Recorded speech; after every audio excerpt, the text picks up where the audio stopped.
Benvenuti al Meteo. Non cambia il tempo sulle nostre regioni, la situazione sarà sostanzialmente la stessa. Domenica infatti avremo un tempo variabile, in particolare sui settori alpini. Nel dettaglio sul Veneto avremo un ampio soleggiamento e cielo al massimo poco nuvoloso, specie al mattino. Dal pomeriggio più nubi con qualche veloce temporale sui monti e fin verso le pianure veronesi e vicentine. In genere si manterrà stabile invece altrove.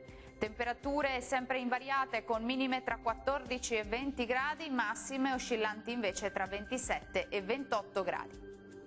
Tanto sole sul Friuli Venezia Giulia, al mattino il cielo risulterà infatti al massimo poco nuvoloso, poi non si escludono dei piovaschi come vediamo sui rilievi alpini. Temperature minime tra 15 e 21 gradi, massime oscillanti invece tra 25 e 27 gradi. Uno sguardo infine al Trentino Alto Adige, dove il sole sarà protagonista al mattino. Col passare delle ore saranno possibili occasionali acquazzoni un po' su tutta la regione, localmente anche intensi. Temperature minime tra 15 e 17 gradi, massime sui 30 gradi. Bene, dal meteo è tutto. Arrivederci.